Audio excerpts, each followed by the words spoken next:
Do you remember the Imagine series? That set of DS games for girls? They had pictures of real girls modelling the premise of the games on the covers, which I always thought was strange. I think what they'd hoped for was something along the lines of it being immediately relatable to see pictures of girls just like you doing the thing that you do in the game. I felt that the covers were a bit misleading and might have turned off a lot of potential players who would have otherwise enjoyed this series of games. From what I remember playing, a lot of these games had visuals that were clearly anime inspired, and the covers didn't give much of an indication for what the games were actually like when you played them. As weird of a choice as I think it was, I gotta give it to them. At least they were consistent. Growing up, my sister and I collected a lot of the Imagine games, and we actually had fun with quite a few of them. They're interesting games, and although I have seen some people talk about them, it's never been in-depth enough to uncover the full experience of these Imagine games. Speaking broadly, this series has a wide variety of games, and audience reception, so although there are a few games that I certainly didn't expect to be as good as they were, there are a lot of games that felt like overly focused tested cash grabs. Because of this, I think the Imagine series is more known for being shovelware with a girly twist. So the handful of games in this series that were varying degrees of fun to play went completely under the radar. So today, I'd like to talk about the first entry in the series, Imagine Happy Cooking.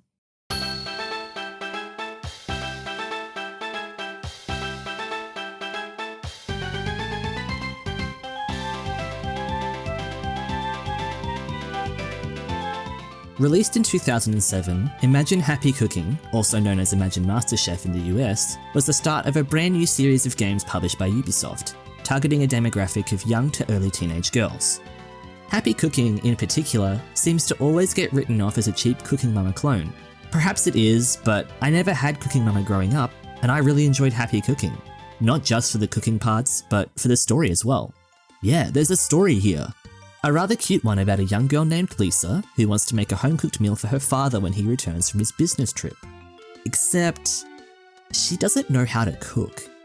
Just as it's starting to stress her out, her wish is granted by a moon angel who possesses her stuffed bunny, Hopper. Convincing herself that this is just a strange dream, she goes to sleep, hoping for a better one. When she wakes up, she's surprised to see that Hopper is still alive, and before she can process it, she's called downstairs by her mother. She quickly tries to hide Hopper by aggressively stuffing her in a wardrobe or something, and rushes downstairs. She's rather flustered upon seeing that they have a guest, and that it's none other than Rachel Jones, who Lisa recognises from TV. Rachel is here to give Lisa cooking lessons, and although this is a dream come true, she'll still have to work hard in order to make that home-cooked meal a reality. Before you start your first lesson, Rachel gives you an explanation of all the kitchen appliances and utensils. Once you're feeling confident in knowing your way around the kitchen, it's time to wash your hands, rub them on the sink, and start cooking. All the cooking lessons have a general formula to play through. You start with being shown the menu of the day, and then you need to find the ingredients in the fridge. After that, you'll cook the two side dishes. This time, it's rice paired with tofu and onion miso soup, and then your main dish, sunny side up eggs. Then it's time to plate up. While you're cooking, Rachel will guide you through the steps you need to take, and then it's up to you to prepare the food how she's asked. The interactive cooking sections all revolve around the DS stylus, so you'll be tapping, swiping, and swirling across the screen to cook. When it comes time to plate up your meal, you'll get the chance to choose what table mat and dishware you'd like, along with what you'd like to garnish your food with. Once all is said and done, your meal will be tasted and graded, giving you 3 categories to be scored against: how well you cooked, the overall taste, and garnishes. Each category has a potential for 4 stars as the highest rating, and each star is worth 10 points, meaning you are graded out of a total of 120 points. That's the structure all your cooking lessons will follow, but that's not the only thing you can do in this game. There are multiple cutscenes that progress the story as you play through the chapters, showing the rest of Lisa's stuffed toys coming to life through Hopper's magic, and the kind of antics Lisa gets up to as the lessons progress. As she starts to cook more complicated dishes, she'll start cooking for various people in her life, getting them to review her kitchen skills. You start by cooking for people like your mum and friends, and eventually make new friends to invite over for a meal. Breaking up the lessons and main story cutscenes are various minigames to play, and little breaks where you can walk your dog around town and chat with various townsfolk. There's plenty to see and do outside of just cooking, and that's something that I always appreciated when playing as a kid. A lot of people don't seem to realise that there is a story going on here, and I suspect that is because most of the people who picked up this game and actually gave it a shot saw how much text there was, rolled their eyes, and started skipping through it as fast as they could. Once you have a save file and start unlocking stuff, you have the ability to cook whatever you'd like right here. You can even go through and replay minigames or use your DS as a kitchen timer if that's what you'd like to do. As you play through the story, you'll unlock various recipes and customizations for your kitchen and table setting, which you can check through the little icon with Hopper on it when you're out on your walks. The majority of unlocks will come to you through these walks, but there are some recipes you can only unlock after cooking with Rachel during the lessons and cooking freestyle when the opportunity arrives. Quite frequently, you'll be asked if you'd like to cook freestyle and choose the menu yourself. I recommend that at least on your first playthrough, give these a shot every time they come up. It's a chance to pick the kind of meal you'd like to make, and lets you try cooking some of the recipes that you've unlocked that you won't necessarily be cooking in the story mode. Also, as I just mentioned, there are some unlocks that you can only get after completing the freestyle modes. So if you're aiming to 100% your save file, I'd suggest getting them out of the way early on. As you progress, you'll soon have a lot more options to customize your kitchen with. So if personalizing the decor is something that you're interested in, you get frequent opportunities to change that up as well.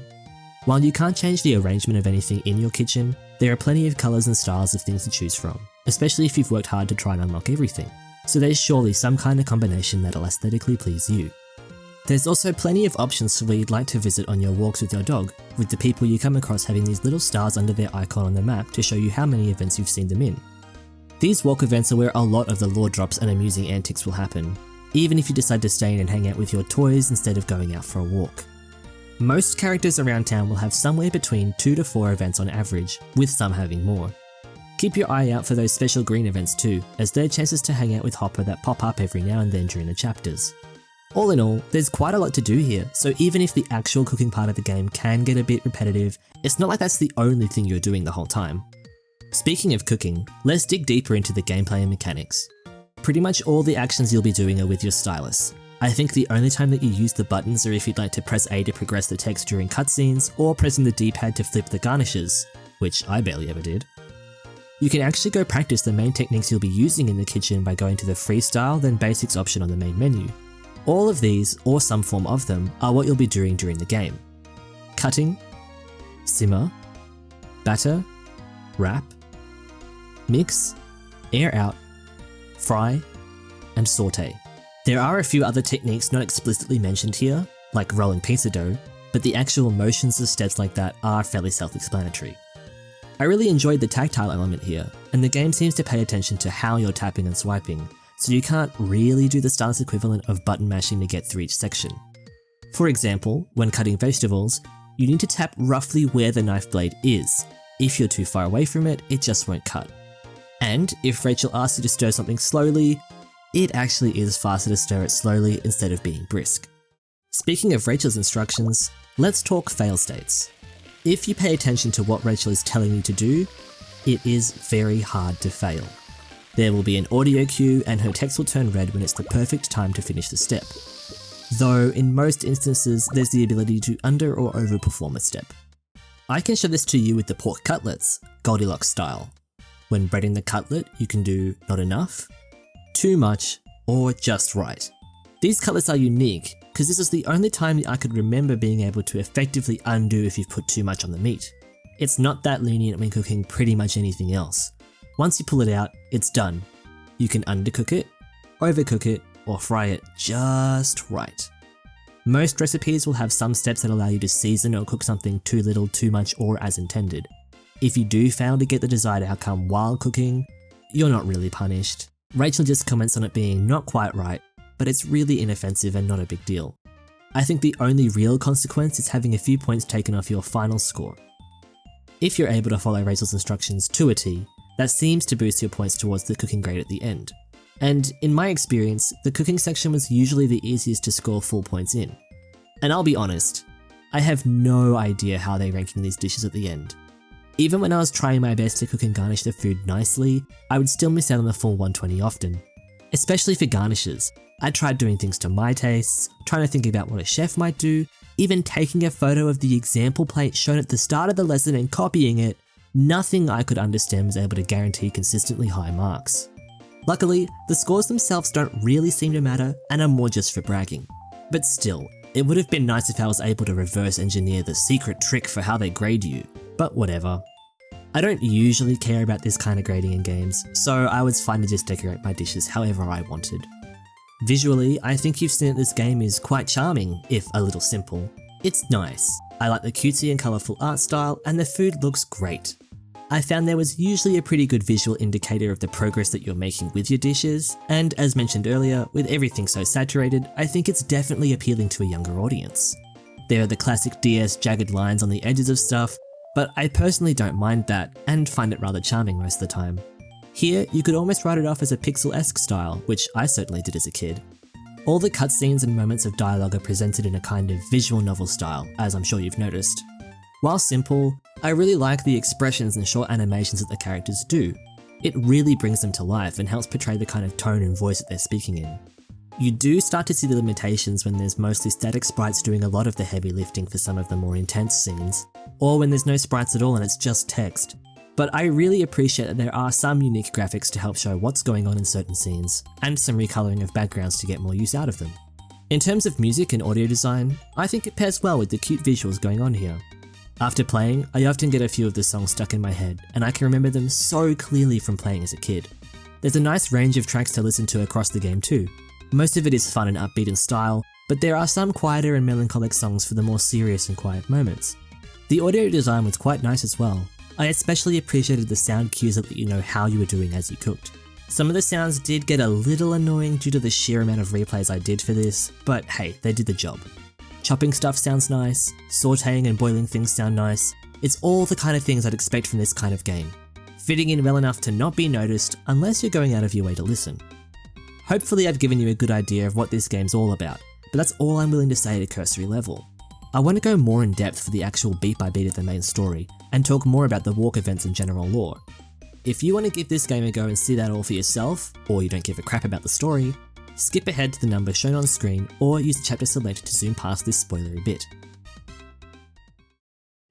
The starting cutscenes show Lisa to be a bit nervous and avoidant over the fact that she still can't confidently cook something for her dad, and that the date for his return is approaching quicker than she realised. Although she's a preteen, she still looks to her stuffed bunny for reassurance, trying to talk herself out of giving up. This is a nice way for Hopper to still fulfill that role of support, but more actively now that she can talk to Lisa and further encourage her. Throughout the first lesson, she's rather shy and bashful, but as she gets to know the kitchen and what kind of efforts are involved, she's got a can-do attitude and is excited to learn more. After the lesson, Rachel looks a bit different. No time to question it, as she's tasked us with our first minigame, washing the dishes. This is a simple and fairly self-explanatory game. Scrub as many dishes clean as you can within a time limit. I like the idea of Rachel making cleaning up after yourself part of what she's teaching Lisa.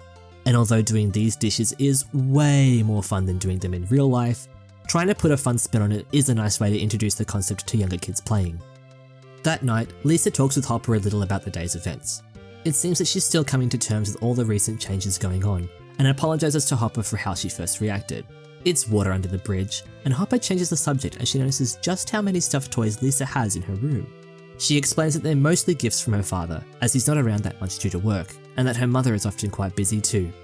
He's gifted them to Lisa to help her feel a little less lonely, and mentions that her favourite toy of all was her stuffed bunny. Hopper apologises for taking over it so suddenly, but Lisa says that she's okay with that. Now she can actually talk to Hopper, for real this time. Hopper then has a brilliant idea. Why not bring all her toys to life? Lisa's room immediately becomes more lively and she's excited, right up until her grandmother's doll, Emily, is a bit mouthy and she asks Hopper to turn her back, and Hopper is a little too enthusiastic about it. Emily immediately walks it back and insists it was just a joke, but Lisa lets her know that she's on thin ice. That aside, Hopper hopes that all these new friends will stop her from feeling lonely, which, while Lisa is appreciative, this is a bit much. After your second lesson, making Salisbury steak with consommé and garlic toast, it's time to take Choco for a walk. I'll talk about these in greater depth after this story recap, but I will talk about the special green events with Hopper as they turn up, as they're the only walk events that are somewhat time relevant. For now though, let's skip to our next lesson. Your third lesson goes well, cooking rice omelette with custard pudding and coleslaw. Both this and the previous lesson were judged by Rachel, so it's nothing too intimidating just yet. But we're starting to get the hang of things and are steadily getting better at cooking. Now that you've improved, Rachel suggests cooking for your mum, which is a great idea. it's just stressing Lisa out to have a new critic for her cooking. After some reassurance from her new stuffed friends, she's a little more confident to cook for her mum, despite some lingering anxiety. Although she isn't too confident starting out, Lisa is still eager to do her best and start her 4th cooking lesson. It goes pretty well, making hot cakes with strawberry yogurt cream and garlic toast Caesar salad. When it comes time for Mum to taste test, Lisa's a little too eager to please, but in the end, Mum liked our cooking. A little while afterwards, Mum calls Lisa downstairs, chiding her for clumping around so loudly. Her dad has sent a gift, and after being told not to open the package in the hallway, Lisa zooms excitedly to the living room to open her present. It's a dollhouse, and Lisa is super excited, rushing to take it upstairs to her room. She's so loud coming up the stairs that her toys joke about it being an earthquake. But as soon as Hopper sees the new dollhouse, she casts some magic on it and tells Lisa to take it to the kitchen. This unlocks the ability for you to customize your kitchen from this point onwards and decorate according to your style. After this, you'll unlock the minigame Match, which is your basic memory game of flipping over cards and trying to match pairs. Our next little cutscene starts with Hopper complaining about the summer heat, and Lisa suggests hopping out of the stuffed bunny and showing off her true angel form. This is our first real lore drop, as Hopper is adamant about not being seen in her angel form while she's here. If she does, she won't be able to return home, meaning she'd be stuck with Lisa forever. Lisa agrees that that might be a bit of a problem, and Hopper internally concludes that means Lisa wouldn't want her around for good. Changing the subject, Hopper notes that Lisa's friends are coming over for a summer study session soon, and suggests that Lisa cook for them. Lisa is a little more confident with a few recipes under her belt now, and not as anxious at the suggestion as she was previously, and with Hopper egging her on, she's roaring and ready to show off her kitchen skills. Then, Hopper notices an unopened present in her room, and Lisa says it's another gift from her dad, but that her mum warned her that this new toy was a little creepy looking. Hopper says she'll cast her magic on it and bring it to life anyway, and that she should still spend some time with it regardless. Lisa's unsure, not really keen on hanging out with a new toy if it really is creepy, but before she can open the present, she realises that she's late for her next cooking lesson. For your 5th lesson, you'll be cooking curry rice with corn soup and colourful salad. It goes well, with another break to walk your dog before it's time for your 6th lesson, making spaghetti carbonara with tomato soup and apple snow. Both of these lessons were tasted by Rachel, with no notable lore or character moments, other than Lisa seeming more comfortable in the kitchen. While you're out on your next walk, you come across the first of the green events out on Peace Hill. Lisa and Hopper are enjoying the summer breeze together, and Hopper says that if she'd had to suffer in that heat any longer, she will have busted right out of this stuffed bunny. Lisa says that, actually, she'd kinda like to see that, but she knows that if she does see Hopper's true identity, that she wouldn't be able to go home. Lisa says she wouldn't mind that, and Hopper points out that that is not what she said last time when they spoke about this.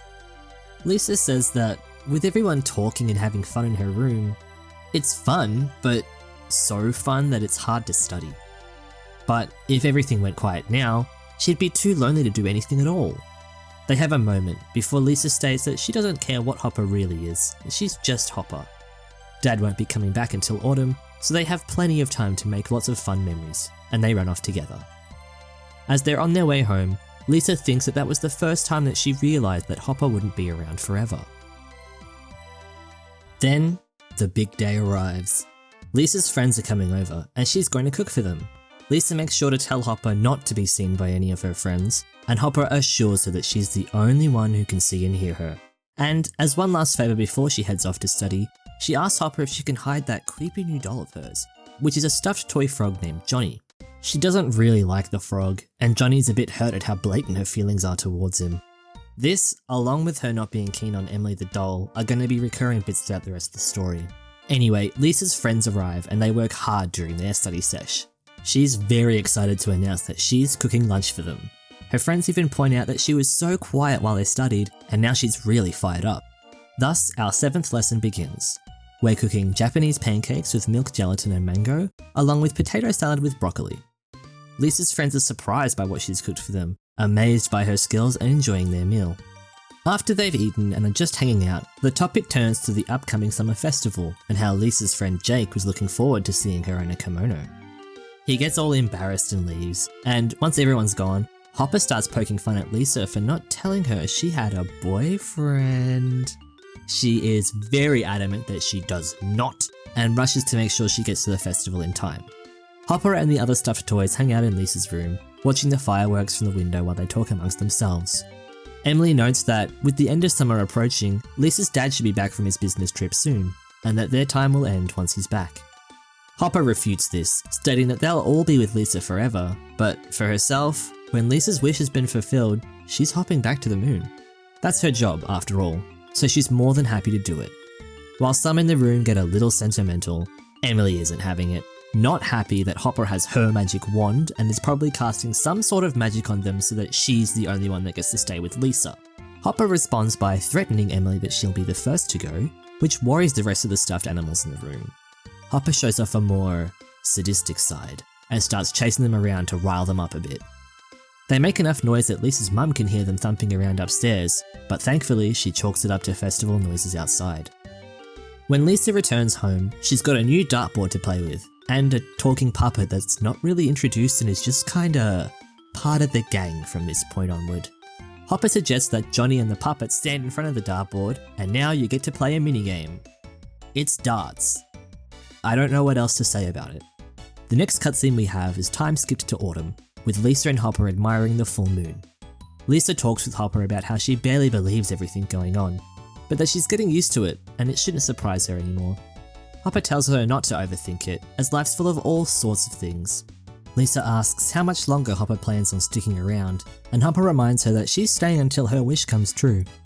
Lisa asks if she's eager to get home quickly, but to her surprise, Hopper doesn't seem to be in any rush. There'd be all sorts of things for her to deal with when she gets back to the moon, like paperwork and such. She's enjoying her time relaxing with Lisa here, but quickly urges Lisa to get some sleep so that she's rested for tomorrow's lesson.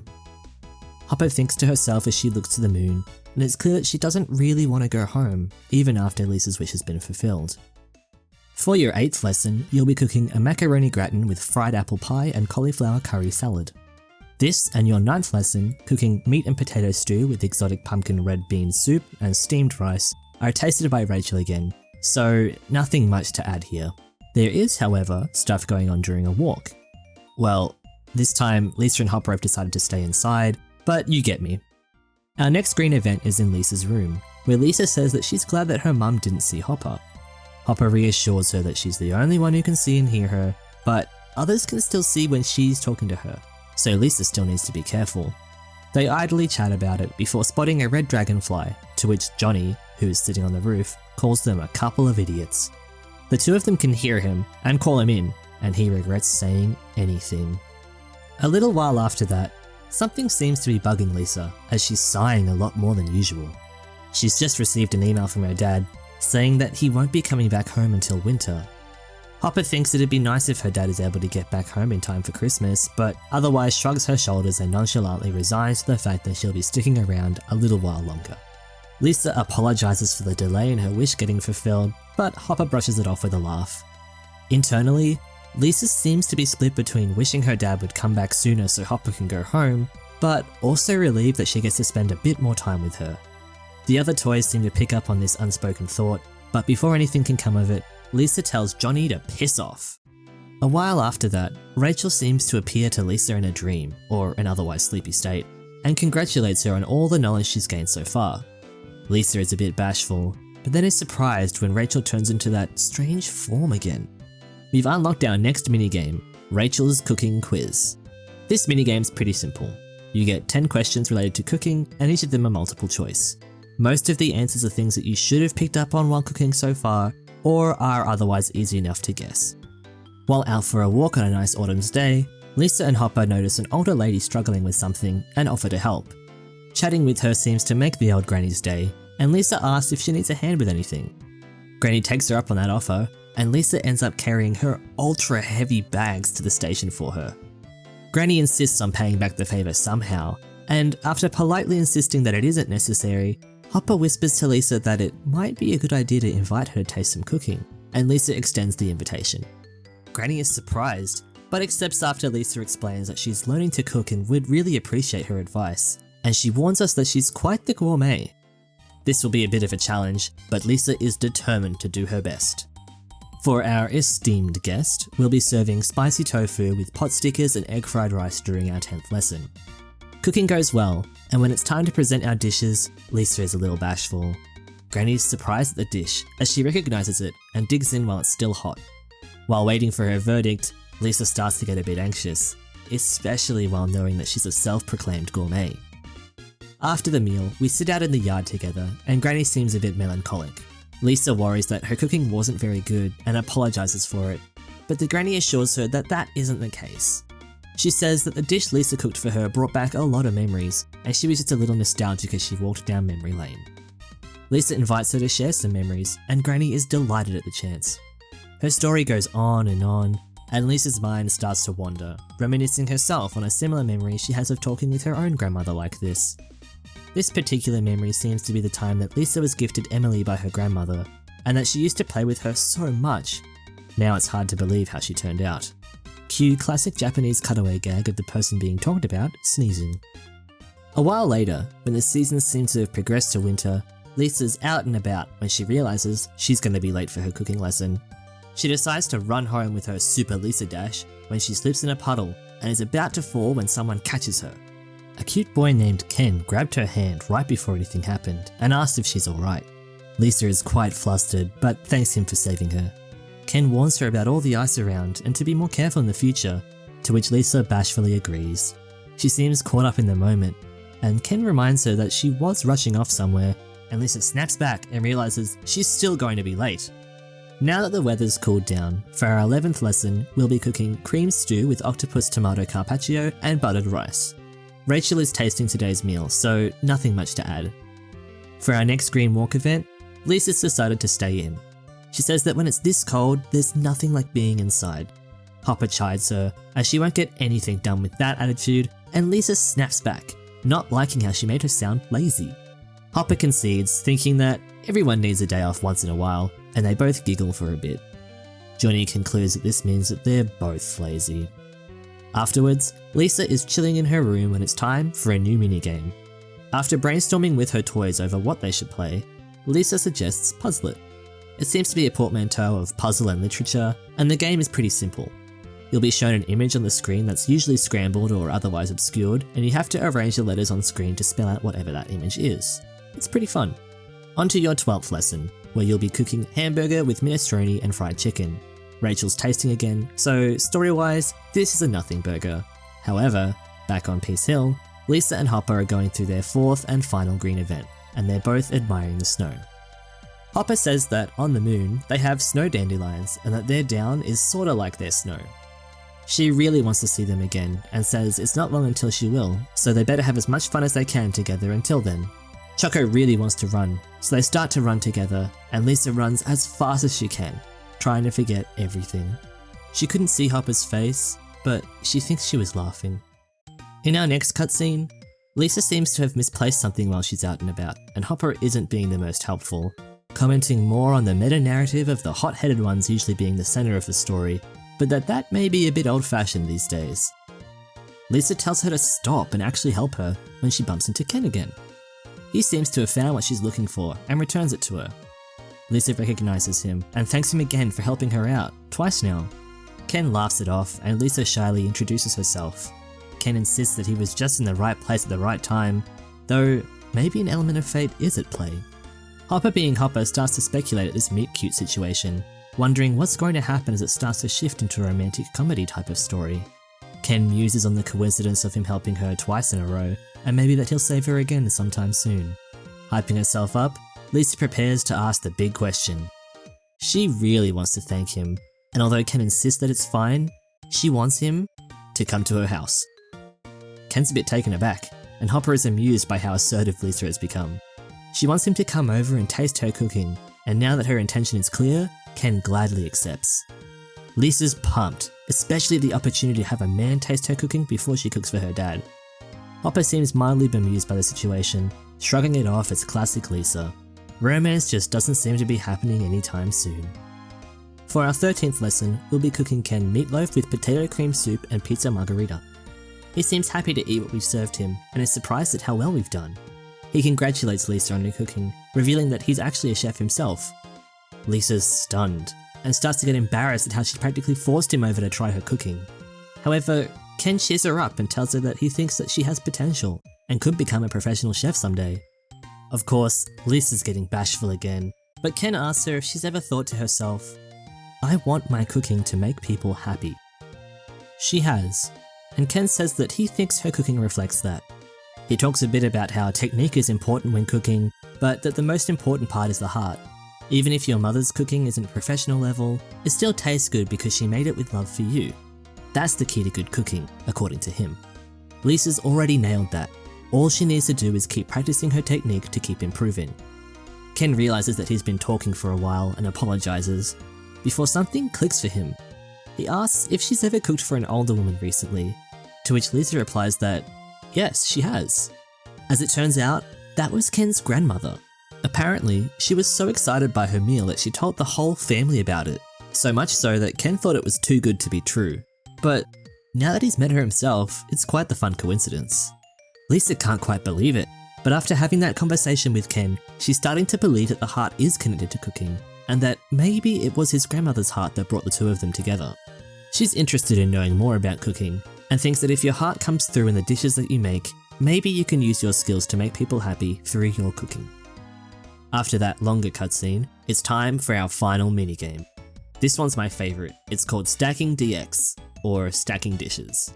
You have to stack as many dishes as you can and get them to the sink without breaking them. You have to be careful about how many you stack, as they'll wobble and lean forward as you move towards the sink. You have to carefully balance that and work with the wobbles to rush them over in time, which is a bit trickier than it looks. The more dishes you have, the more extreme the lean, so you'll probably want to nail some sort of technique that works for you before you go for super tall towers of dishes. It's Christmas time, and Dad should be home soon. Lisa's quite worked up, and despite Hopper asking her to calm down a bit, she just can't. She ends up running downstairs to talk with her mum, leaving her toys to talk amongst themselves. The day has come, and it's time for this story to end. Johnny asks if they'll all fade away once Hopper leaves, and the other stuffed toys have varying things to say about it, though the general sentiment is that they're all going to miss each other. As the puppet chimes in, Johnny has to ask, "Who are you?" Hopper reveals that her pet is controlling the puppet and has been keeping an eye on the house for her, and then hops off to be with Lisa and fulfill her last duty to her. Lisa's noticing the snow outside, wondering if her dad will get home okay, and her mum reassures her that Dad will be just fine and she needs to relax. She even notices that Lisa is stepping on one of her toys, and Lisa picks up Hopper. She reminds Lisa to take a deep breath and tries to help calm her down. Then suddenly, the doorbell rings. Dad's home. He's sorry for being away for so long, and notices that she's grown up a bit since he's last seen her. She's becoming a young lady, but Lisa tells him to stop, and that she'll show him just how grown up she is by fulfilling her promise of a home-cooked meal.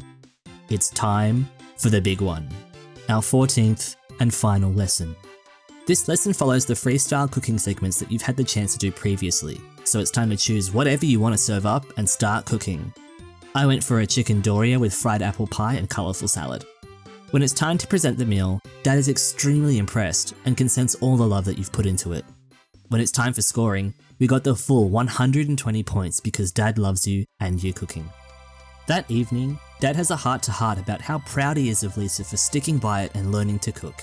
Even Mum noticed how much effort she's been putting into everything, and they're both very proud of their little girl. Before Dad forgets, he had a present for Lisa too. It's her favourite, a new stuffed toy. She asks if it's going to be a frog again, reminding him that she hates frogs. Dad apologises. It was a mistake to get her a frog toy, and he knows it. Her new toy is another stuffed bunny, but seeing it makes her notice that Hopper, who was right by her side, is nowhere to be seen. She doesn't want Hopper to leave just yet and rushes to her room. Lisa starts crying as she tries to find her, noticing that the other stuffed toys are no longer alive. She calls out to them, even to Emily, begging her to say something, anything, even if it's mean. Squirrel is still alive and calls out to her. She's glad to have this one last chance to see Lisa, but before she can say any more, she reverts back into a normal stuffed animal. Lisa doesn't understand what happened, but Hopper tells her that Squirrel's finally run out of power. Lisa is relieved to see that Hopper is still here, worried that she'd been long gone by now.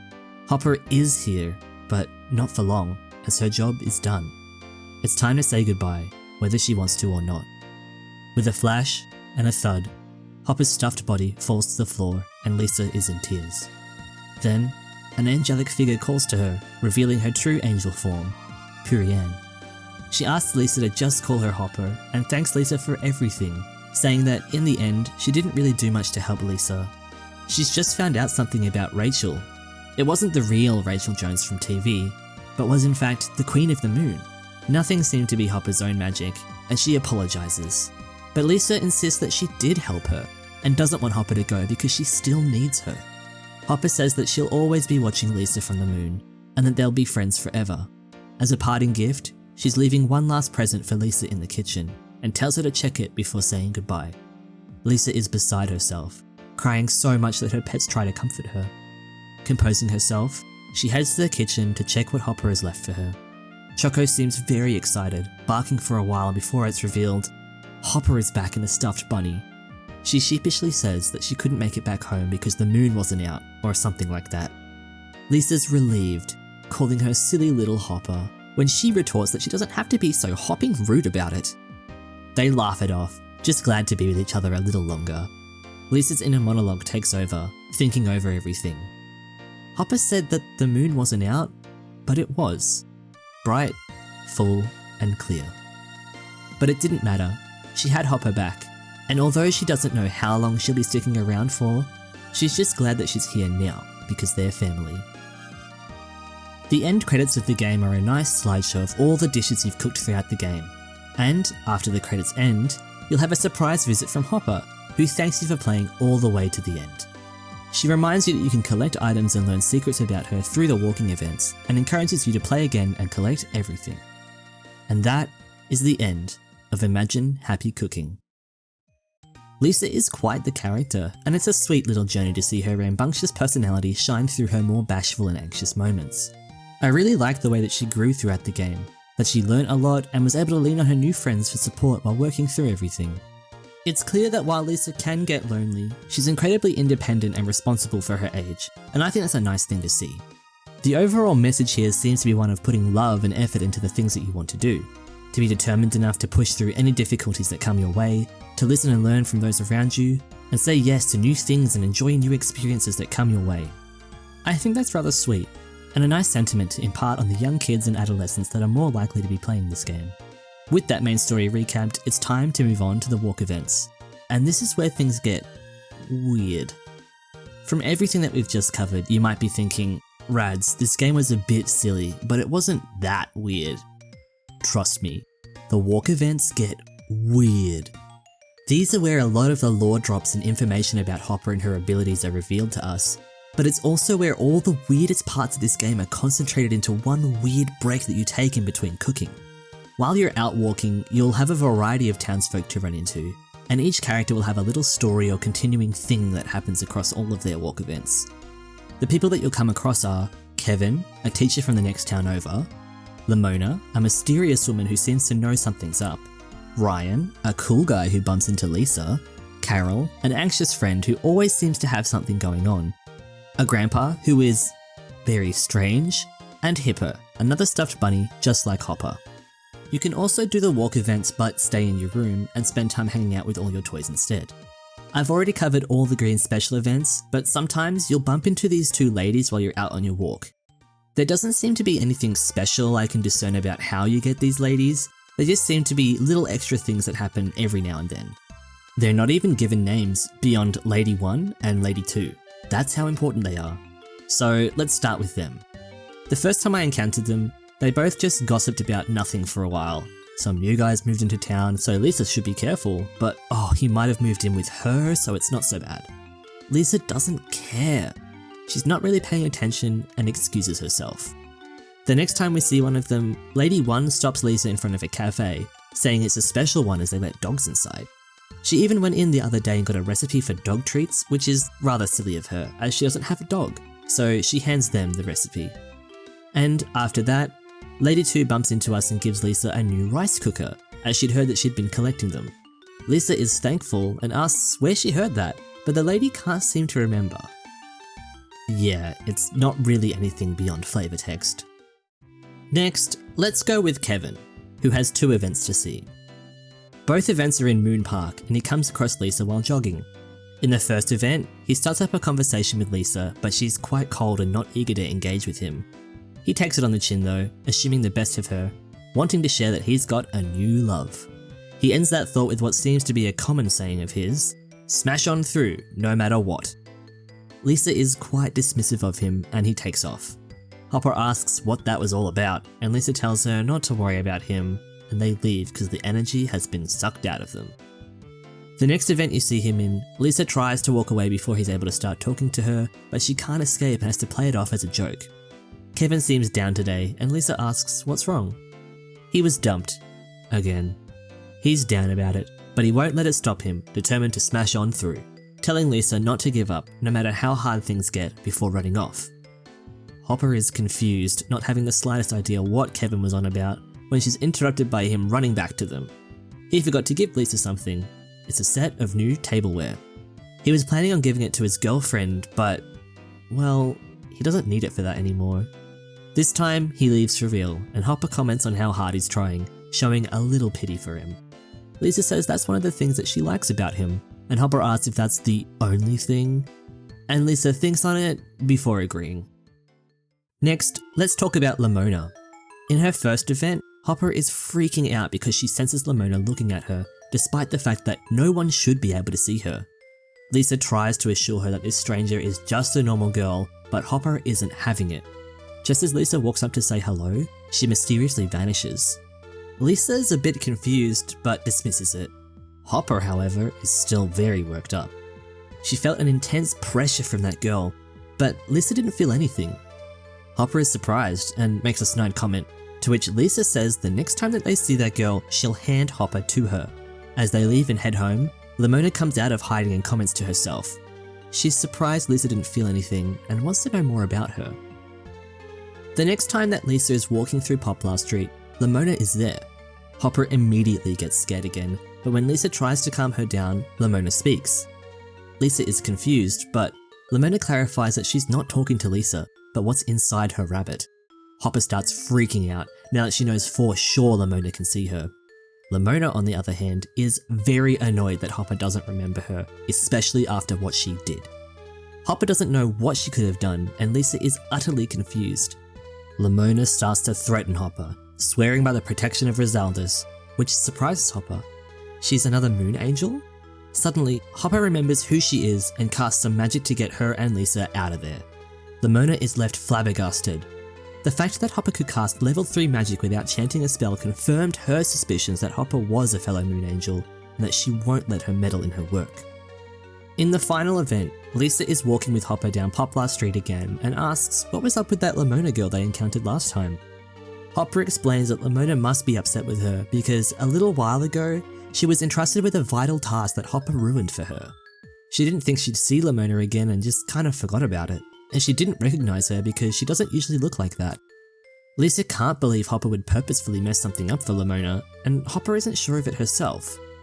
She recounts that she was testing her infatuation power, and all she did was use her magic the way the human asked her to, but that the human turned into something else and she must have done something wrong. Lamona suddenly appears, asking if she's serious, which startles Hopper. Lamona overheard everything, and thinks that if what Hopper said was true, then it must have been the work of a nasty spirit. But nasty spirits only attack high-level angels, so she's confused as to why they'd bother a low-level angel like her. But Hopper seems special, and perhaps Lisa is... Lamona is starting to make sense of some things, musing to herself that the Moonworld's #1 top secret is just a couple of kids. She seems to have forgiven Hopper, stating that she's bound to face her share of problems, and that the high-class angels are starting to make their moves. She bids them farewell, hoping to meet again someday with the Angel of Light and the Goddess of Love. Lisa didn't understand a single word of what was said, and Hopper is just as confused. But Lisa comments on the fact that they seem to have resolved their misunderstanding, to which Hopper sarcastically remarks that the glass is always half full with her. This angers Lisa, and Hopper jokes about using that anger to make a mad dash back home. Lisa doesn't want to put up with that though, and says that she'll leave Hopper here, making her way home by herself. Now, let's take a look at Ryan's events. We start off seeing him in Poplar Street, and Lisa notices him looking at her. Then, he starts to walk towards her, and she starts to get flustered. He asks if she's Lisa, and how her cooking lessons are going. Which is strange. How does he know about all of this? He introduces himself and notices some kind of sparkle in Lisa, before internally noting that the DM levels in the area are rising and makes a hasty exit. This confuses Lisa, but she seems infatuated all the same. Hopper, on the other hand, is a bit more suspicious. Regardless, this encounter seems to have motivated Lisa, and she races back home while Hopper ponders this encounter with a handsome stranger. The next time Lisa is walking down Poplar Street, she notices Ryan! Looking closer, she notices that he's having a pretty intense conversation with a cat. Lisa finds that a little off-putting, regardless of how cool he is. Hopper calls her out on this double standard, as she's only just stopped talking to her toys, which is way more off-putting in her opinion. Eventually, Ryan notices them and walks up to say hello, asking how Lisa's lessons are going. She is very enthusiastic in her response, perhaps trying a little too hard to impress him. Ryan sighs, saying this might be tough, before leaving as he bids goodbye to Lisa and the Rabbit of Light.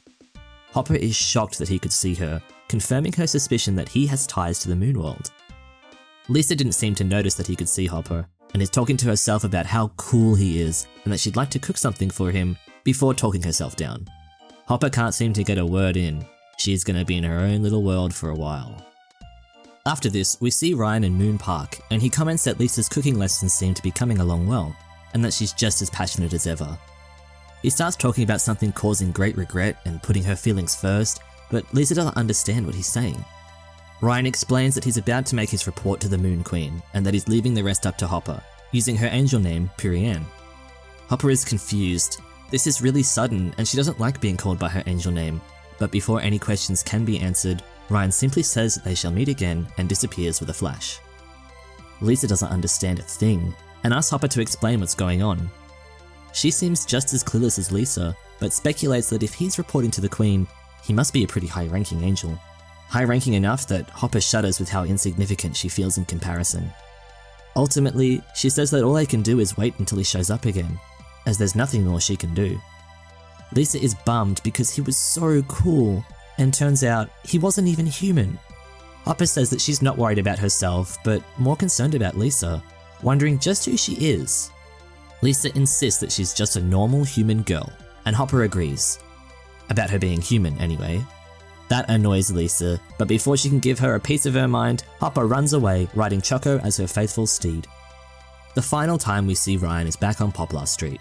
He approaches the girls, telling them that the Queen of the Moon has simply decided to watch over Lisa with kindness and compassion. Hopper isn't happy with that explanation at all, and demands that he tell them more. Ryan concedes, sharing just a little bit of his top-secret information. Apparently, Lisa's soul has very close ties to the moon world, and that they have been searching for her for many years. They had determined that her powers are necessary for their future, but that Lisa has chosen a different path, and that's where they stand. That's all he can tell them, and Lisa seems to have thought as much. Hopper is surprised, asking if she already knew about all this. She didn't. She just had a hunch. She'd always loved the moon and found comfort in it, and after meeting Hopper, things are starting to make sense. She asks Ryan if she is human, to which he says, of course. Hopper asks what she is, and Ryan admits that he doesn't know as much about her, but she is a light angel from a moon. Apparently light angels are only recently a thing, as far as angels go, but he warns that Her Highness is watching Hopper's exploits very closely, before asking Lisa to use her cooking to bring love to all the world's people, as that is the path her soul has chosen. He suddenly exclaims and sets off a flash, explaining that he's just placed a barrier around Lisa and that it should protect her for a while. He wants her to be careful, as there are some nasty spirits around, before saying that he hopes they'll meet again and taking his leave. Hopper is amazed that he can cast level 8 magic without chanting, and Lisa already seems to miss him. Hopper checks in with her, noting that she's just learned a lot about the moon world and wondering if she's okay. Lisa says that she's fine, nothing's changed, and she's already decided what she's going to do. Hopper commends her on her strength, and they head home. Carol is an interesting girl, and she has the most events out of anyone, other than the bedroom events Lisa gets if she stays home. The first time meeting her starts off fairly normal. She says hello, and Lisa says hello back to her and her dog, Pero. Hopper asks Lisa who this girl is, and Lisa quietly responds that she's a friend who lives around here. She's a little strange, but she's nice all the same. Then Carol is distracted by some pressure and points out Hopper in Lisa's backpack. Hopper is stunned and Lisa tries to play it off that it's just a normal stuffed bunny that Carol has seen before. Carol begs her to tell the truth, but when Lisa sticks by her story, Carol drops it, saying that she has her ways of finding things out. She's about to leave when she notices Pero is asleep and whines that she doesn't want to be stuck here for 3 hours again. Lisa takes the opportunity to say goodbye herself and heads home, with Hopper noting that Carol's a little too much for her. The next time we see her, she's got a cat, Dave, with her this time. She says that her friends are on vacation, so she's looking after him. Then, Carol feels that same pressure again, and says that she's got a stomach ache and she's heading straight home. When she tries to go, however, Dave is staying put. She whines, not wanting to go through this again, and tells Lisa that she'll just take her time getting home. After that, when we next see Carol, she points out that Lisa's been giving her a pretty tough time, but she won't be getting away from her today. She seems to attack Hopper and points out that that stuffed animal is moving. Lisa is shocked, asking Carol if she really can see Hopper. She replies that of course she can, and Lisa tells her most people can't see Hopper, so she's got to be careful about talking with her so that other people don't think they're loopy. Hopper says that she has the feeling people already think Carol is a bit off, to which she begs them not to make her out as some kind of freak, and Lisa tells her that's the exact kind of reaction they were trying to avoid. Hopper points out all of the people who are now staring at her, and Carol starts to get really anxious. Lisa tells her to get a grip, and she recollects herself. She says that she'll always be the weird one if she sticks around here and tries to head home when her lizard, Leon, refuses to move. While she's stuck, Carol remembers that she had a gift for Lisa and hands her a new spice rack. Lisa thanks her and then heads home. When we see her next, Carol is zipping by with her turtle, Jason. She's already flustered when we first speak with her, but once she's finally got Lisa, she's determined to uncover Hopper's secret. Before she can do anything, she's being dragged away by Jason, and Lisa notes that it's nice to get out of there without much fuss. Carol comes back, giving her some new tableware before getting dragged off again. Next time we see Carol in Moon Park, she notices that the talking rabbit isn't here. Hopper whispers to Lisa that she's using her strongest magic today, and Lisa plays along, pretending that Hopper is at home. Carol thinks that's a shame, as there were some things that she wanted to tell Hopper. Lisa changes the subject, noting that she's taking a duck for a walk. Carol tells her that she wanted to let him take a swim, and decided that she might join, but Lisa doesn't see any swimsuit on her. Before anything more can be said, Carol heads off, giving Lisa a microwave as she says goodbye. After that, we're back on Poplar Street, and Carol seems to be in a good mood as she greets Lisa and her little rabbit. Today, she's walking her frog, Willy, which freaks Lisa and Choco out. Hopper doesn't seem bothered, saying that it's much cuter than Johnny, and goes to pet it. But as she does, she feels weird. Carol starts to freak out, telling us that Willy is a poisonous frog, but she thinks internally that the poison shouldn't be that strong. Hopper is suffering though, and falls to the ground. Lisa starts crying, thinking that Hopper is dead, and as she starts to ascend to the heavens, Carol yells, "Pull yourself together, rabbit!" And that knocks some sense into Hopper. She's not dead, the shock just stunned her enough that her magic started to slip out. Lisa is still upset. She thought she was dead. Hopper reminds her that she's an angel and she can't be killed that easily. Carol has her suspicions confirmed. She knew Hopper was an angel. Hopper says that poison doesn't affect her, but thinks to herself that the frog must have had some kind of spell cast on it and wonders who was responsible for it. Hopper says that it's probably time to go, and being around Carol is dangerous. She apologizes, hoping that gifting a new refrigerator will help make up for it. Lisa forgives her, now that Hopper seems to be okay, and heads home. Carol seems to have been tricked by an angel, and she claims that she'll show her. The final time that we see Carol is back in the park, and as they're walking by, Hopper notices a policeman giving Carol a hard time. She seems to be being interrogated, and Hopper thinks that's just what happens when you take Pen for a walk. They decide to pretend that they didn't see her and head off, when Choco finds a microwave laying about. Lisa wonders if that was just laying there, but Hopper says that she just saw Carol throw it away. They notice the policeman dragging her away, and she's waving at them to try get their attention, but they don't want to be considered accomplices and head off. Next up is the grandpa, who calls out to get Lisa's attention while they're on Peace Hill. She asks him what's wrong, to which he insists that there's nothing wrong with him and that Lisa thinks he's a crazy old coot.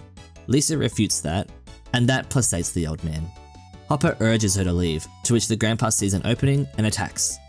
He says that a chef should never leave herself exposed. That's his advice for the day, and then he leaves. Lisa and Hopper are thoroughly confused. The next time he calls out for their attention, he's a bit less crazy and notices that her cooking lessons are going well, and that's impressed him. Lisa thanks him before wondering how he knows about her cooking lessons. Hopper warns her that she's playing right into his hands, and he asks her a question. What is the secret to cooking? Put on the spot, Lisa stammers for a bit before deciding that the secret is love. Their grandpa is surprised as she passed. That's 78 points. He muses on the fact that Lisa reminds him of a younger version of himself, starting to reminisce when he catches himself. He was looking to the future instead of the past and saw himself frolicking with demons. That's the end of that conversation, and the girls take their chance to run away.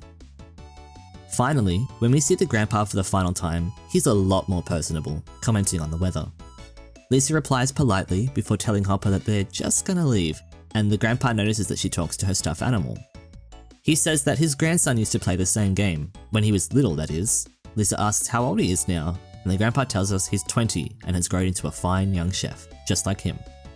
He tells Lisa how he hammered strength into him from a young age, telling him every day that failure is not an option, period. He laughs to himself and tells Lisa that she'll become a fine and strong chef before saying goodbye. Lisa sighs in relief, noting that he was less random than usual before Choco starts to whine. They notice that the old man is climbing some stairs that weren't there before, and Hopper realizes that they're the path to the heavens. Lisa calls out to try stop him, and he thanks her for her kindness, instead taking the stairs down. Lisa stops him again, telling him that there aren't any stairs here. She asks Hopper if he's going to be okay, and Hopper thinks that it's just some mischievous angels having fun. Before Lisa heads home, the old man stops her and hands her a rice cooker, saying that she's a lot like his grandson and that he collects these, so she might like one too. She's grateful, and he's pleased, but looking in the wrong direction. He says he's just trying out a little senility before heading off, and Lisa tells him to take care of himself. Next up is Hipper. We start with Lisa trying to get Choco to play in Moon Park, but there's something wrong. After a rather dramatic and magical entrance, Hipper appears. She's a rabbit toy, just like Hopper, though Hipper takes offense at being compared. She's quite rude and sarcastic, playing with Lisa by complimenting her on her ability to see her, and then immediately dissing her. She seems to be a dark angel, but before any questions can be answered, Hipper makes sure to tell us how busy she is before disappearing. Hopper recognizes her voice, wondering why a dark angel would show up, and Lisa is still preoccupied with how rude she was. The next time they encounter her is on Peace Hill, and she's still got an attitude. Hopper asks Leraline, or rather Hipper, what she wants with them. Hipper gets a bit defensive, insisting that they don't need to know and she's just doing her job, before throwing it back on Hopper and suggesting that she's taking a long time to do her job. Perhaps she's stalling on purpose? She keeps teasing, reminding Hopper that angels aren't allowed to use their powers for their own good. Hopper says that she isn't using her powers for herself, and that angel powers should be used for friendship or love. That's the first thing they were taught in school, and with one look at her and Lisa, you can tell that's exactly what her powers are being used for. Hipper and Hopper have a bit of a back and forth, before Hipper frustratedly claims that Hopper really throws her off her game, and that's why she didn't want this job to begin with. But she can't ignore an order from the Queen, and quickly hops off. Lisa asks how they know each other, and Hopper says that they went to the same school together. Also, that they were born at exactly the same time, so they're apparently friends. Lisa jokes about it being destiny, before realizing that she might have seen her somewhere before. She remembers seeing the stuffed bunny at her grandma's house in a row of rabbits, and that she was one of them, and another one was Hopper. She was a gift from her grandma, and they were both made by hand. Hopper thinks that's definitely fate, and Lisa internally thinks this must mean that her grandmother is watching over her. The last time we see Hipper is in Poplar Street, where she hurriedly warns Hopper of all the nasty spirits coming their way. Lisa is confused, and Hipper chides Hopper for not even telling Lisa that much, before insisting that she put up a barrier to protect Lisa and Choco. Hopper obliges, starting to chant before giving up and casting a barrier spell without it. Hipper is internally impressed with her ability to cast such high-level magic so easily, and then adds another layer of protection. What's notable here is that they call to different figures when chanting their spell. Hopper called to Verluna, while Hipper called to Grogners. Hipper's dark angel magic is going to blast the nasty spirits into another dimension, but Hopper warns her that if she does that, she'll get dragged in too. Hipper is characteristically sarcastic, saying that she's just doing her job. She will protect them, even if it costs her her life. Lisa's got her own role to play, just like she has hers. They need to do everything they can to fulfill their destinies. Lisa starts to cry, which breaks Hipper's facade. She's surprised that she'd cry for her, and says that she's glad to have known her before getting sucked in by her magic. Once she's gone, Lisa says that she thinks she understands what she was trying to say and that she'll do her best for Hipper. After that sentimental moment, Choco notices something. It's a new fridge. They wonder if it fell from the sky, and Hopper thinks that Hipper brought it with her and meant to give it to them. As they pay their respects and head back home, Hopper internally resolves to rescue her, waiting for her chance to do so. If you decide to stay home and hang out in Lisa's room, there's even more events to see. The first time you stay home, the toys comment on her staying in, wondering if they'll play with her. Squirrel gets really worked up, apologizing for distracting her when she's so busy. The Bear Sisters start talking nonsense, and Hopper asks if Lisa gave them these personalities when she used to play with them. She admits that she did, and then asks if that means that she gave them these personalities, and that's why they act like this now. Hopper says that's basically it, but some of them had their own personalities to start with, like Emily. Squirrel also had her own personality, and in fact, Hopper only cast magic on the bears and Emily. Squirrel could already move around. Squirrel admits that she could, but thought that Lisa might not like her if she started talking and retreats into an apologetic mess. Lisa reminisces over the time she played with Squirrel growing up, and that she was just as timid back then too. While they're claiming to be friends forever, Hopper thinks that Squirrel has been protecting Lisa, but notices that she doesn't have much power left now. She wonders who could have bounced back her magic, but doesn't fret over it. At least Squirrel isn't an enemy. The next time she stays home, she's got plenty of homework to deal with. Her cat, Candy, is having some sort of argument with Emily, and Lisa asks Hopper what their deal is. Hopper says it's the same old, she's talking with Candy and getting worked up. Lisa is surprised. They can talk to cats? The other toys chime in, saying they can understand dogs too, except for Sarah, who doesn't understand anything. Lisa asks if Hopper can do something with her magic so that she can understand animals too, but she can't. Besides, she says that Lisa's better off not knowing. Emily and Candy are still fighting, and Candy says she's going to leave, insulting Emily on the way out. When Candy gets to the roof, she meets her friend Nuts, who is very clearly infatuated with her. Candy says that she can't take much more of those talking toys, and Nuts is eager for them to go to their meeting. Candy asks him to back off a bit, especially because she wants to see Sir Vanilla again. The mention of him annoys Nuts, and he heads off, and Candy follows. When Lisa next stays home, she's too tired to go for a walk. Hopper says that she better apologize to Choco, and Squirrel says that Choco will go on a walk with Mum later on. Lisa remembers Mum saying something like that earlier, and is content to let her handle it today. Lisa then asks where that ugly toy of hers is, which summons Johnny, wondering if she wants something from him. Lisa freaks out seeing him again, and Johnny is rather upset at how she's constantly putting him down. She says that she just hates frogs, and that Hopper says that the real hateful thing here is Johnny's personality. She thinks if he were left to his own devices, he'd turn into a rogue amphibian, and eventually an enemy of all humanity. That's why she made him her servant, and that Johnny is forced to obey her until he croaks. Lisa says that she doesn't really need him around, and Hopper assures her that he put a spell on him to turn him back into a toy if he says anything too out there. Lisa is impressed when that spell is immediately demonstrated, and asks if she might be able to cast that spell on someone else they know. Hopper says that she can't, this spell is only for servants. Lisa then asks about the puppet she has, and Hopper says she doesn't need to worry about him, as he can't do anything on his own. The puppet surprises Lisa when he laughs, and Hopper says not to worry, as she hasn't put any magic on him at all. Lisa asks why he just laughed then, and Hopper reiterates that she doesn't need to worry. The next time she stays in, Lisa accidentally fell asleep and wakes up to a black cat in her room. It spooked everyone so much that they're all turning back into plain old stuffed toys. Hopper is nowhere to be seen, and Lisa starts to get nervous, before wondering why she should be afraid. The black cat seems to communicate with Lisa, as she asks why he's here. He communicates that he'll meet Lisa again before retreating to the roof, with Candy in close pursuit. While they're on the roof, Nuts isn't happy to see him, to which Vanilla says that he doesn't have any business with either of them. Nuts asks what he's doing here, but he can't say. He just says to leave him alone and that they'll only end up hurt if they get tangled up in this, which seems to get an understanding response from the two of them. He parts ways, leaving Candy and Nuts to themselves. After that, Lisa's staying in to get some homework done. In order to help with her scholarly endeavours, Hopper's sent Johnny off on an errand, to which he'll be coming back any minute now.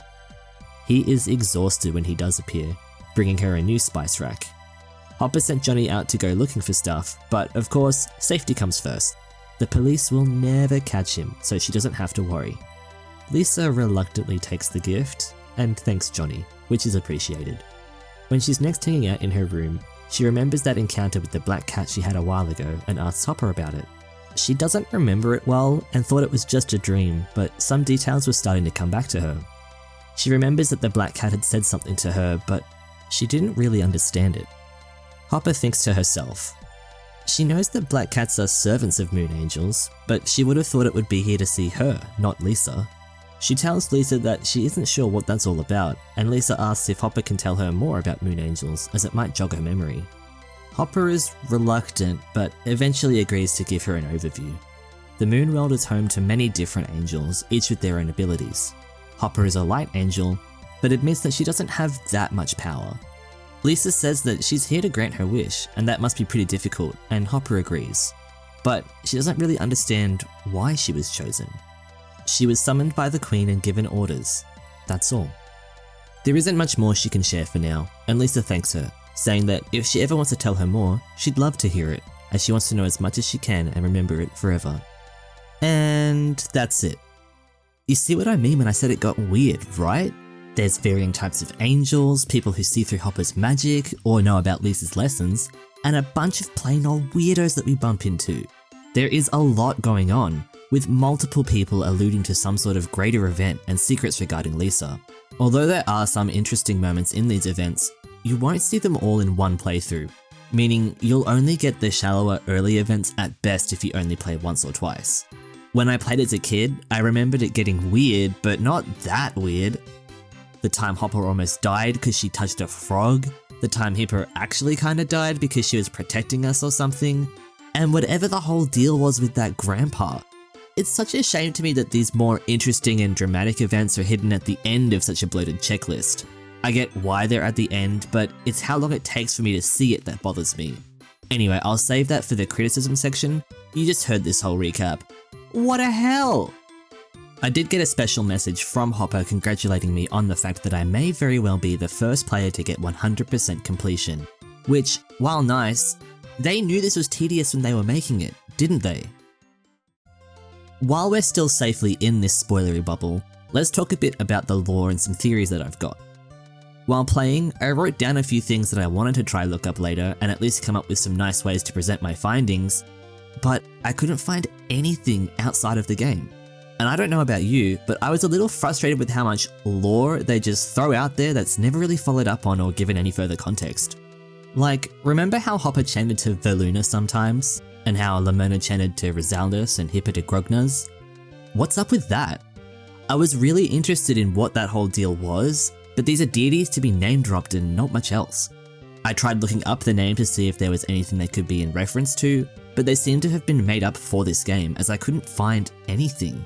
Veluna obviously has the Luna in reference to the moon, Grognaz doesn't seem to be anything other than a common Swedish surname, and the only thing that seemed somewhat similar to Rizaldus was Rizal, which is a province in the Philippines.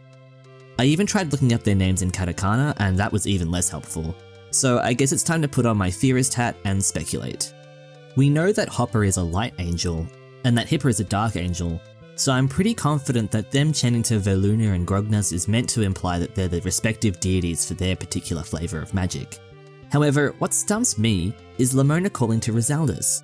She's clearly another moon angel, but it's not stated whether she's a light or a dark one, and we can't infer based on the reading of Veluna being for light angels and Grognaz for dark. Maybe she's a grey angel? To add another layer to this, it seems that the Queen of the Moon has enough influence to give orders to angels regardless of their denomination. The Queen had ordered Hopper to grant Lisa's wish, and also ordered Hipper to protect Lisa. Both of them had no choice but to follow. Another angel taking orders from the Queen was Ryan, who doesn't seem to be a light or a dark angel, based on the fact that he shares a bit of trivia telling us that the light and dark angels are a relatively new thing. Perhaps Lamona is an older angel outside of classes of light and dark, but who knows? Also, quickly while we're with Ryan, what the heck are DM levels? He only mentions them once, and it's the only time in the game that term is used. Also, don't you love the whole dramatic moment of Hipper sacrificing herself and Hopper swearing that she'll rescue her, and then it has no real resolution beyond that, other than the Hipper toy being gifted to Lisa by her father? That doesn't equate to her soul or whatever being saved, that's just the stuffed toy she was inhabiting, the same way Purianne is inhabiting Hopper. Whatever. That leads me to Lisa and her family. Lisa is apparently the goddess of love, whatever that means, and she's clearly important to the moon world. This makes sense for why her wish was granted, at the direct order of the Queen no less, but I have a few questions about it all. Of Lisa's toys, Emily was a gift from her grandmother, and she also handmade Hopper and Hipper. Lisa seems to have misremembered being gifted Hopper by her father, as she remembers seeing both Hipper and Hopper at her grandmother's, but if the ending is anything to go by, perhaps her dad is just getting the toys off his mother and giving them to Lisa. It's vague as to whether her grandmother is alive, but due to not seeing her during the game, and all references to her being memories, I am more inclined to believe that she's passed on. There's of course the possibility that she just lives far away enough that she doesn't visit during the duration of the game, but I have a theory that only works if she's not with us anymore. See, Lisa has strong ties to the moon, so strong that her wish is granted by moon angels, and even has the Queen herself disguised as Rachel to help fulfill that wish. What if Lisa's grandmother was the Queen of the Moon? This would explain why her wish got granted, and why there are so many angels that are tasked with keeping an eye on her. This could be her grandmother's way of looking after her despite not being around anymore. It could also explain why there were mentions of a great secret in the moon world, and why Lisa's apparently been sought after but only recently found. Perhaps her grandmother wanted to protect her and let her grow up without interference from the moon world. With this theory, the discussions they have with Ryan have a new context. He might have been sent as an outside source to see if Lisa wanted to continue on her current path, or if she was ready to become more involved in the moon world. Granting her wish, while also exposing her to new knowledge about the moon world, is a great way to kind of test which way she leans. And as we see, she's determined to make the most of her wish and see it through. I think there may have been some hope that Lisa would awaken to her role as the goddess of love, but instead she will grow into it and share that love through her cooking, which the Queen respects. As a separate but related theory to this, what if her dad is tied up in the moon world too? It says in the game that he's on a business trip to Europe, and we know that he gets held up and stays for most of the year instead of the initial couple of months he was supposed to be away. What if he was actually helping his mother in the moon world while she was helping Lisa with her cooking lessons, and was held up due to Lisa wanting to learn more about cooking? Perhaps he was helping to watch over the moon and rule during her absence, or maybe he has a less involved role. There's no way to really know, and this theory is admittedly out there. But it would explain why Squirrel was already able to walk and talk before Hopper brought Lisa's toys to life, and that she was apparently protecting Lisa this whole time. Maybe her dad put a spell on her, or had an angel inhabiting her, and that was a way for him to know that Lisa was safe despite not being home. When he does return for Christmas and all the toys revert back to their stuffed form, Squirrel is one of the last ones alive before her power runs out. It makes sense that Hopper's magic had run out now that Lisa's wish had been fulfilled, and now that her father is back home, he can take care of protecting the house and his family instead of leaving that to Squirrel. Another unrelated theory I have is about Ken and his grandmother, and the grandpa that we come across in our walks. The grandpa tells us that he is a chef, and that his grandson is too, and we find out from Ken that he's a chef, so connect the dots. This is a theory more out of convenience, but it kinda makes sense, right? Regardless of these theories, it's interesting to see how Lisa subtly grew across the game, and the kind of personality that she grows into, along with seeing a bit more of Hopper's true colours. It's interesting that they both complement each other in that way, as they're both a bit sassy and can get a bit sadistic and dramatic with their threats to each other across the game. It's easy to see why they both got along so well, and it's nice to see someone looking out for Lisa and keeping her company. With all the replays I did of this game, it was a little sad to see how independent Lisa was, in major part due to how absent her parents are in her life. Her dad's working away from home for the better part of a year, and Lisa's mum isn't all that present in her life either. It's clear that they both love Lisa a lot, but stuffed toys and a couple of pets can't make up for parental neglect. It's sweet that she has some friends in the neighbourhood, like Carol, but if you want to take the most bad faith approach, it could be seen as a little weird that she has so many encounters with strangers when she's alone on her walks with Choco. Thankfully, Hopper is there and seems to be able to protect her in a pinch, but her mum doesn't know that. Instead of seeing Lisa as a spunky, independent girl who's growing up nicely, you could see her as a neglected, lonely girl who had to become independent out of necessity.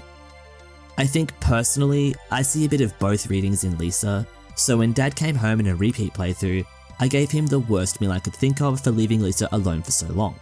Initially, I thought Dad would just give you the full 120 points because you tried and he's appreciative, but it turns out you can get less than perfect if you try to do a bad job for him. While this game is fun, and it's clear that I have a massive soft spot for it, it's not like really good. I have a few critiques and some things that I noticed across my playthroughs for the video. To start, there are just so many walk events. Too many! It kind of feels like they came up with a bunch of alternative colours and styles for the kitchen decorations and wrote scenarios around that number instead of trying to find a good middle ground of what you unlock and how many events there are. Like, look at this. Here's a rough breakdown of the story mode and what kind of things you do in it. Here's the cutscenes, the cooking lessons, walk events, minigames, and all the points where you can decorate the kitchen and do a freestyle lesson. That's generally a pretty good variety of things to do spread out across the campaign, but notice that there's only 8 chances for a walk per playthrough. Here's how many events each character has. Why? If I was directing this game, I would get the scissors and start cutting. There were a lot of walk events that were just nothing. We don't need them. Merge them into a bigger event or just cut them entirely. Like, Carol's whole running gag is that she gets stuck with whatever animal she's walking, and that there's a new animal every time you see her. Cut out at least 2 of them, give her 5 events max, and make good use out of all of them. And Kevin? He's fine, but like, in the grand scheme of things, he's just there to give Lisa a gift and he only has 2 events. Snip, snip. I think it's perfectly fine for this game to get weird, especially when there's plots related to the lore or something that's a fun character moment, but we don't need half of these. I don't think it's appealing to anyone to slog through a bunch of events where only a small handful are interesting or impart us with some kind of lore. Give us more than just gag conversations in passing and make use of this filler.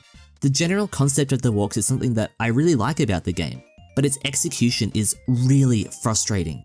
Cut down Lisa's bedroom events, cut down Carol's events, maybe drop a character and just have 24 events spread across 3 playthroughs instead of the current 33.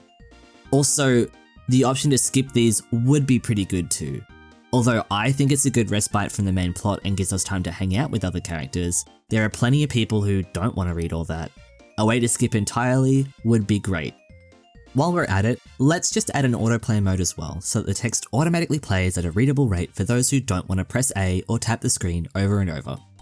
I couldn't be bothered counting how many unlockables there are in the game, but I'm sure you could squish them in with 24 walk events and handing them out after completing lessons and doing freestyle cooking. Chuck in a few as prizes for playing the minigames if you really need to stuff more of them somewhere, but Jesus. This is forcing replays for the sake of it, and kids are not going to replay over and over just to have more recipes and decorations unlocked. One last thing about the walk events that I noticed is that they're kinda busted. Like, there's the little events where you get to chat with Lady 1 and Lady 2.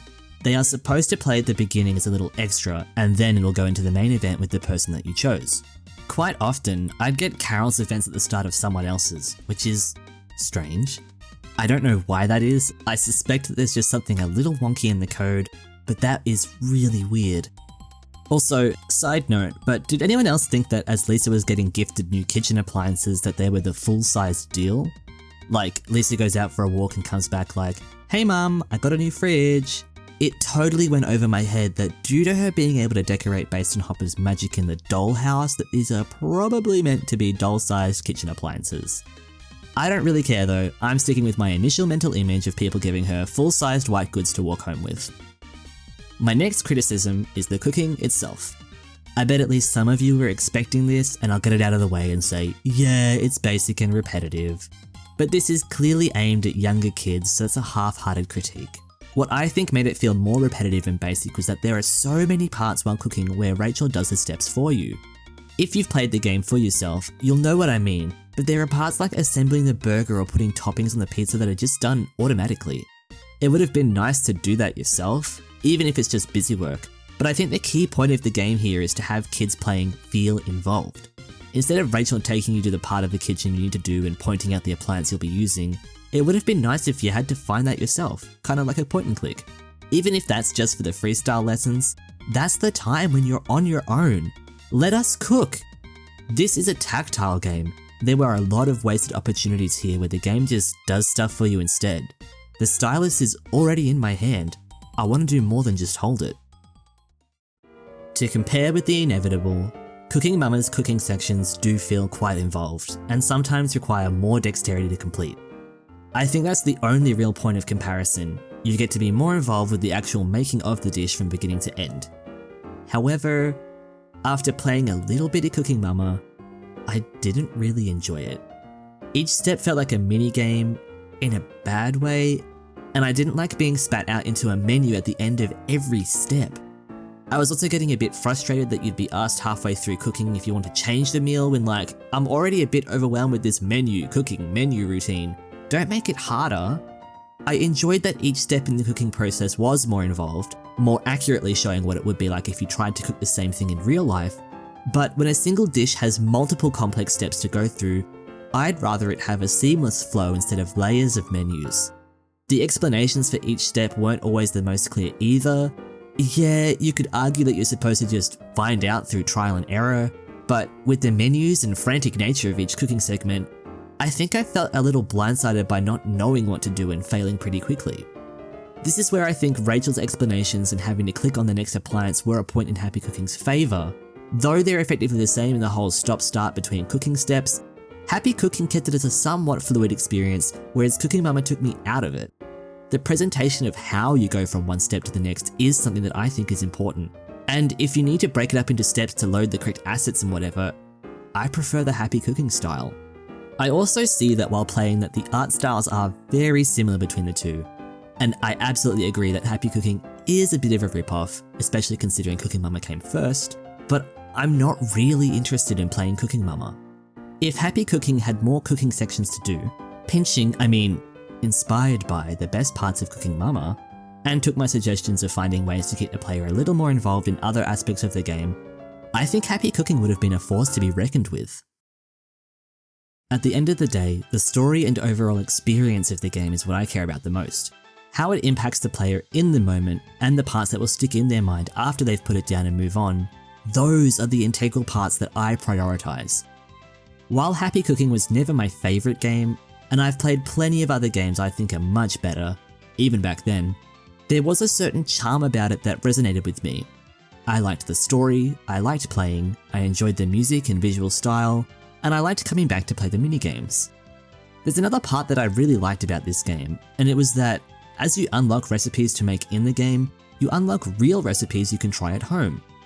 I remember spending ages reading through the recipes and seeing what dishes look like something I could make and enjoy. And I remember just liking the novelty of saying, I have this recipe on my DS. I made a couple of these recipes as a preteen, and I feel like if you're confident enough, or are able to get help from someone older, kids that feel inspired by this game can try cooking at home. So why not cook some of the dishes that I liked making back in the day? Today we'll be making spaghetti Neapolitan with garlic toast Caesar salad and custard pudding. So let's wash our hands, rub them on the sink, and get started. First, let's make the custard pudding. I will be using lactose-free variants of all the dairy and using vanilla essence instead of vanilla beans, just to make it a bit easier on myself and my stomach. To start with, let's preheat the oven to 150 degrees and grease our ramekins with some butter and place them in the fridge for a moment. Next, let's prepare the caramel sauce. We'll put 50 grams of sugar in a small pot over medium heat and wait for the sugar to melt. Once it turns brown, we'll add 1 tablespoon of water and remove it from the heat, pouring evenly into the ramekins from earlier. Next, we'll somehow fumble cracking all 3 eggs before whisking and leaving the bowl for now. Then, in a pot, add the milk, remaining sugar, and vanilla essence. Heating it up, we're going to mix until the sugar has melted and everything looks consistent. When it's all heated through, we're going to pour it into the bowl with the eggs from earlier and mix well, before adding the cream and mixing again.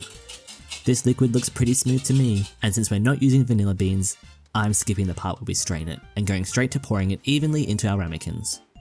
Once the mix is all divvied up, we'll place them in a baking pan and add some water. The recipe here says to add 1 tablespoon and sprinkle the pan, but when I practiced earlier and looked it up, I think it's better to have enough water that it's halfway up the ramekins. Even the graphic in the game has a lot more water than 1 tablespoon, so yeah. We'll put this pan in the oven and then bake them for 30 minutes. When they're ready, we'll put them aside to cool for a moment before placing them in the fridge for later. Now, onto the garlic toast Caesar salad. To start with, we'll cut this baguette into slices and preheat the oven. We'll mix our ingredients from part A together to make the garlic sauce and then apply it to the bread. Pop that in the oven for a few minutes until it starts to get crispy and we're golden. Then we'll mix the ingredients from part B together in a large bowl to make the dressing. We'll cut up the garlic bread into smaller bite-sized pieces and then add some shredded lettuce to the bowl with some grated cheese before gently mixing. Oh, it wants a poached egg on top. I don't know how to make that, why are you suddenly springing that on me? I was going to make a soft-boiled egg for this, but I forgot. My bad. Then, onto the star of the show, spaghetti Neapolitan. We'll start with cutting up the veggies, thinly slicing the green capsicum, roughly chopping the garlic, and dicing the onion. I think you can tell exactly when I was overwhelmed with the pervasive sting of the onion, and I remembered why I don't cut onions like this anymore. Next, we'll dice the bacon, and only realise after we wash our hands that the camera went flat and we didn't get footage of any of that. When the battery has been recharged, we'll salt some water and cook the pasta until it's ready. Next, we'll heat up some oil in a pan on medium heat. We'll add the garlic, and then onions and bacon and saute. Once the onions are translucent, we'll add the capsicum and continue to saute. Then we'll add the tomato sauce and mix it well. Now it's time to add the pasta, along with the milk and butter. Saute until it's evenly mixed, and don't forget to season with some salt and pepper. Once it's all heated through and covered with the sauce, we're done. Time to plate up and eat. I'd forgotten how the Neapolitan tasted, I only remembered that I liked it when I first made it as a kid. The tomato sauce isn't overwhelming, but it is certainly the unique flavour for the dish. The salad was nice too. I especially loved the garlic toast, and I'll have to remember to add soft-boiled eggs when I finish the leftovers. I just think personally I'd reduce the amount of oil used as it ended up tasting like lettuce covered in olive oil with the occasional bite of garlic toast. Not bad, but not my favourite taste for a salad. And the custard pudding! I am so glad that they still looked nice when I turned them. The caramel sauce is so yum, and the simple vanilla flavour in the custard was a really nice dessert to end the meal on. In regards to difficulty in the kitchen, I think I'd rank them at an early intermediate cooking level. Some parts like the salad were quite easy, and the custard part of the pudding wasn't so bad, but I think any kid recreating the caramel sauce and the sauteing might want to have a bit of supervision or already have a few skills in the kitchen. But overall, there's plenty of recipes to try that all look interesting, and have a nice variety of easy to more challenging things to make. As a side note, I do wish the instructions made a little more sense. This is a problem that I personally have with recipes in general. I don't really like cooking and it's easy to get overwhelmed in the kitchen, so having a recipe that feels a bit vague and scatterbrained isn't very helpful in keeping me feeling confident as I cook. Like, no one wants a poached-egg jump scare, do they? I do remember feeling this way when I was younger and trying to cook these recipes, but especially now as an adult, I'm surprised it's not as clear feeling as the instructions Rachel is giving you while you cook in the game. I ended up rewriting the recipe for myself just to make it a little easier to follow, but that's something I do with all the recipes that I try these days. Perhaps this is more of a me issue, but if I could suggest clear and simple recipes that have an easy follow through in the step-by-step, I would, as I'm not too sure how easy this would be to pass if you're a lot younger and only have limited experience in the kitchen. Oh well, we got there eventually, and these dishes were pretty good. Also, one more side note, as I couldn't find anywhere else to neatly put this observation, but happy cooking is so Japanese at times, despite trying to present itself in a more neutrally westernized setting. The obvious to point to is the meal choices, as there's a lot of Japanese-styled meals that you can cook here, but also little things like Lisa wearing a kimono during the summer festival, and some of the ways characters talk and are characterized in general. Those are some weird but fun quirks that stand out to me and add to this being a very unique feeling game. As far as the general reception of this game goes, a lot of people just wrote it off as a cheap cooking sim for girls. It's actually a little bit sad to me that there's not much coverage on this game at all, at least not much I could find. There's a couple of articles and reviews on the game from around the time that it released, but a lot of these seem to be smaller scale or indie reviewers who do this as a hobby, suggesting that the game didn't make that much of a cultural impact. I'd agree, to an extent, as it's not like we're still seeing Imagine games take off on the Switch. But I don't know, it just sucks a teeny tiny bit that this game hasn't left much of a mark, and only seems to have been reviewed by a handful of critics and hobbyists. In the research I did, I was very interested in the criticisms others had written for the game, and collected a handful of articles that I think dissected the main issues of the game well. One of the first articles I found while researching was this one, written by Lucas M. Thomas for IGN. After a bit of joking around with the similarly named Master Chief for the US's Imagine MasterChef, he writes, "Imagine MasterChef plays out a whole lot like last year's kitchen sim Cooking Mama. In both that game and this one, you're tasked to prepare a variety of different dishes in a virtual kitchen, and each part of the preparation process is translated into a brief minigame design. And in regards to the difficulty of the game, he writes, "Master Chef almost forces you into success, perhaps for the purpose of continuing its off-the-wall plot. It wouldn't be so distracting, except the conversations really are extended. You'll spend sometimes several minutes just hammering the A button to scroll through the nearly endless text boxes that pop up as the characters exchange inconsequential dialogue with one another." In a different article for Tall Rider, Michael Cybernala wrote about the major drawbacks that they saw in the game. 2 issues taint the culinary experience.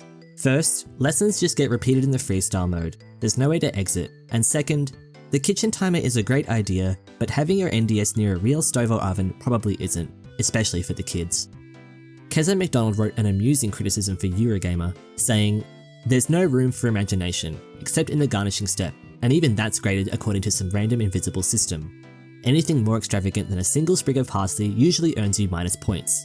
It's colourfully presented and passively executed, but it's lacking in inspiration, and the fact that Cooking Mama has done it all before definitely counts against it."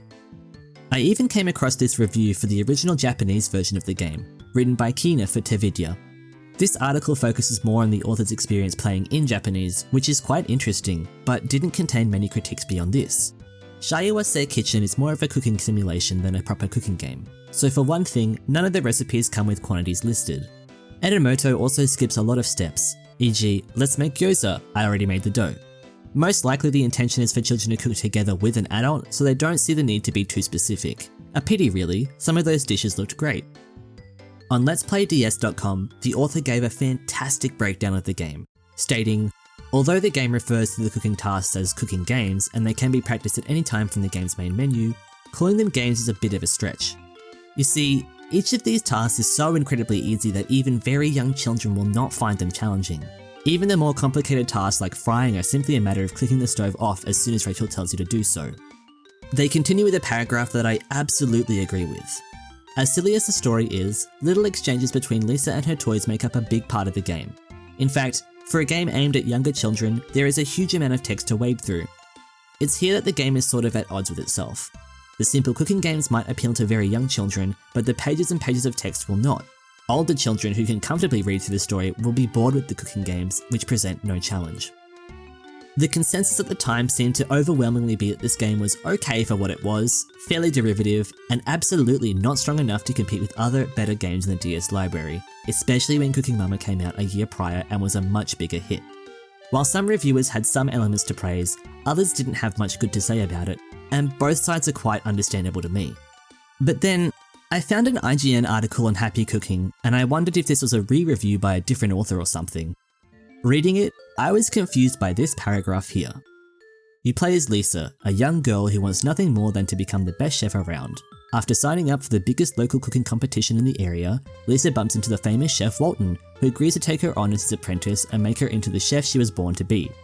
Throw in a snotty rival, a few nutty friends, a talking stuffed rabbit from the moon, and a motley assortment of supporting characters, and you have a pretty interesting little story." None of that happens in the game? As it turns out, there's this weird sequel that has the same name as the international releases, Happy Cooking, which I guess isn't that strange in the US where they had MasterChef, but that made it very difficult for me to even find this instead of the other, separate game I've just spent till now reviewing. So, I took a look at this game, and my god, it's horrific. This westernized take on the anime style is disgusting, and the music isn't much better either. That's really not a good first impression. The game does indeed start with Lisa excited to sign up for a cooking competition, and after getting jump scared by her dad, I noticed that the language here is very expository. Lisa is excited and telling us why we should care, and her dad asks her to calm down a little bit before heading off to make sure we're enrolled. While left alone for a moment, Lisa looks around and starts to get a little nervous, noticing how many other young chefs are here for the competition, and wishing Hopper were with her. While waiting for her dad, she notices an older man in distress and asks if he's okay.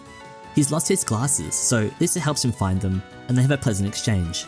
He asks if she's here for the competition, and as she says yes, she thinks she better go find her dad and make sure the sign-ups are going okay.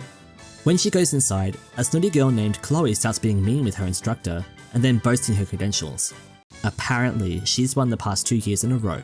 They ask who Lisa's instructor is, making fun of her for not having one, when the old man from before steps in. He's Chef Walton, and says that he's her instructor. The others recognize him as a legendary royal chef, and everyone is surprised that he'd take Lisa under his wing. Before Lisa can ask him about it, he notices the time and says he has to run off, handing her an address and telling her to meet him tomorrow. The next day, Lisa oversleeps and rushes to get ready. Her mum overhears how rambunctious she's being and starts to worry, but her dad assures her that she's just excited for her first day. She rushes out to meet Chef Walton and makes it just in time for her first lesson. We'll be making a tuna sandwich with onion rings and chicken noodle soup. Immediately, this seems like such a Western-style menu to me. Though things look and sound different, worry not, as the most important part of the game is still here: washing your hands and rubbing them on the sink. Though it frames it as shaking them dry here, but we all know what they're really doing. You'll quickly notice that this game is just more of the same. You start by picking stuff from the fridge, you cook them the same way, and plate it up exactly the same. Some things have new sprites for new ingredients that we cook with, but it's all the same bones underneath. When the lesson concludes, Chef Walton congratulates her and tells her to come back tomorrow. Lisa makes a few comments about this being hard work, which seems a bit odd if it's meant to be a continuation of the previous story. Anyway, after her lesson, she meets her friends Dave and Lisa in the park, and you can tell this guy's still growing because he's got tiny baby hands. They are excited for Lisa and encourage her, and I notice that this girl is still growing too, as she's got hands smaller than a Polly Pocket. They invite her to play darts with them, and we're on to our first minigame. Darts suck, and I don't know why the visuals glitched out like this. That night, Lisa is very tired from a busy day and wishes again that Hopper was with her.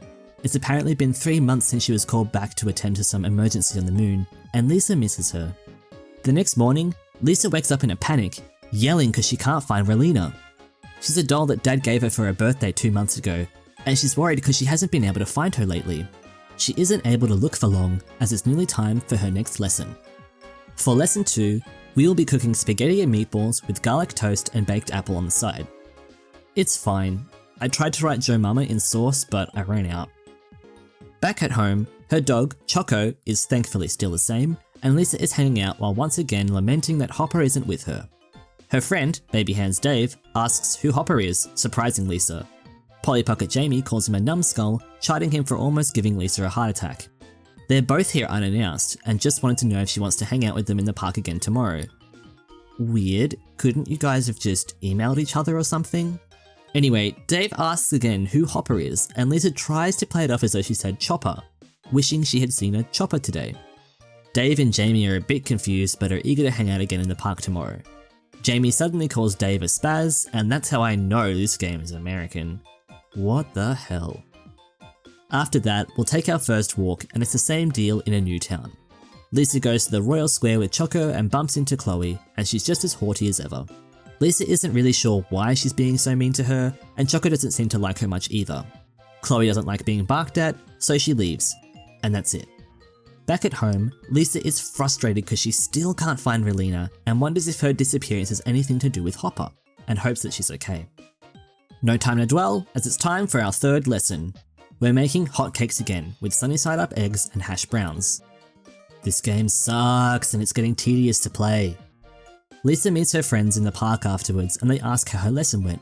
Lisa said it was hard work, but she's improving and is willing to put in the effort to win the competition. Chloe overhears them, laughing at her gumption. She starts putting Lisa down and her friends come to her defense, and Chloe leaves while she still thinks that she's got the final word. Jamie calls her a fruitcake? Jamie, I don't think that means what you think it means. Fruitcake? No, just never met the right woman. At this point, I'd had enough. I couldn't stand it anymore, so I quit the game.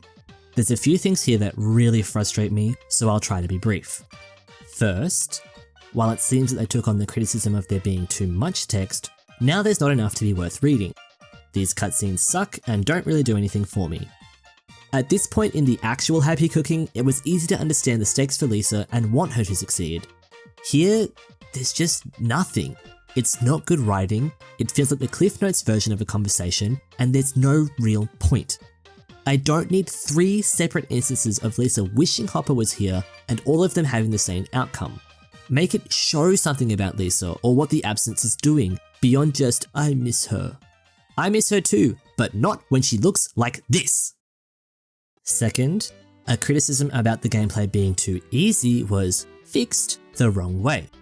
All the little issues present in the previous game are still here, and adding a few new sprites isn't the patch that changes the game.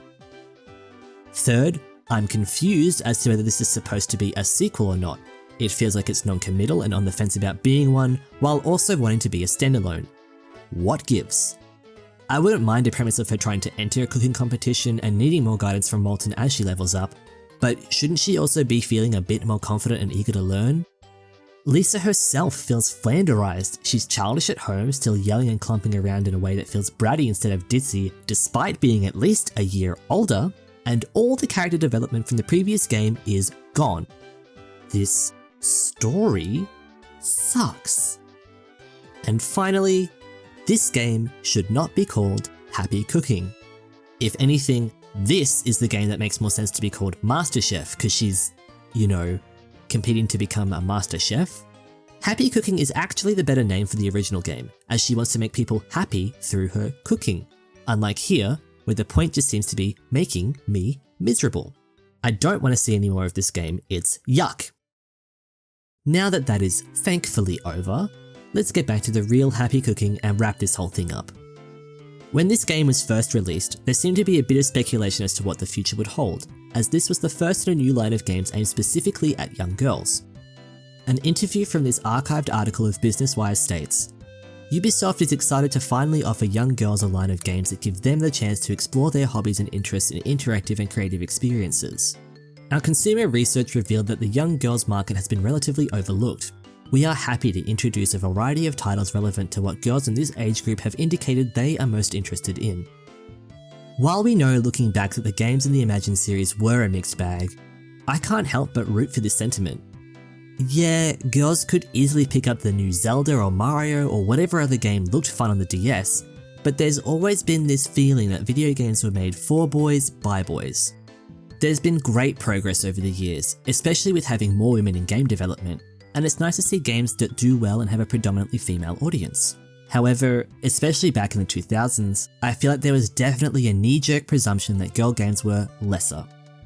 I'm kinda glad Ubisoft decided to try and make a line targeting this specific audience, and with how popular DS was with casual gamers, I can't think of a better time to do so.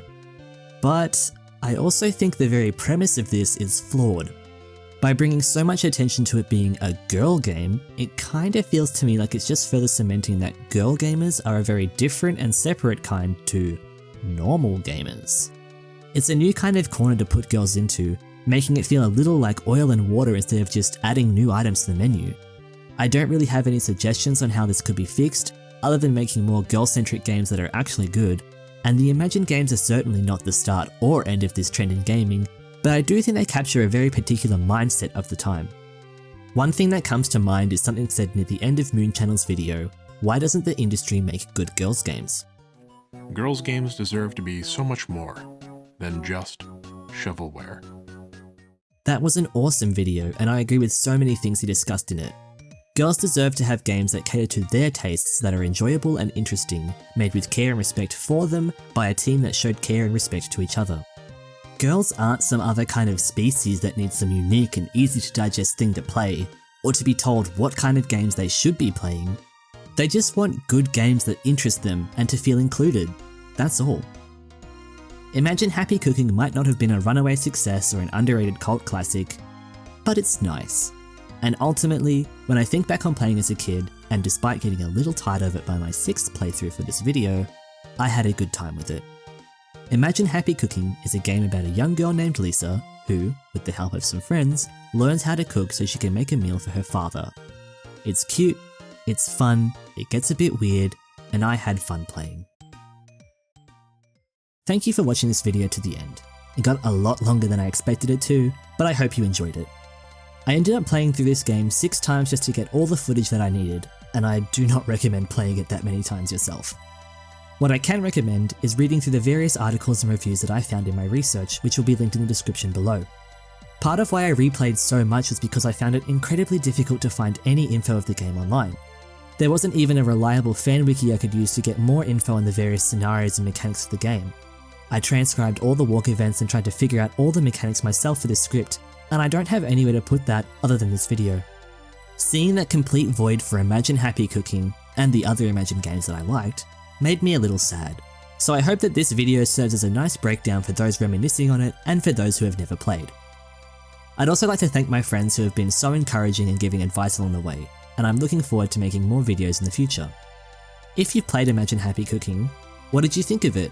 Did you play through it all and already know everything that I talked about, or were there some things that you didn't know? I'd love to hear your experiences with the game.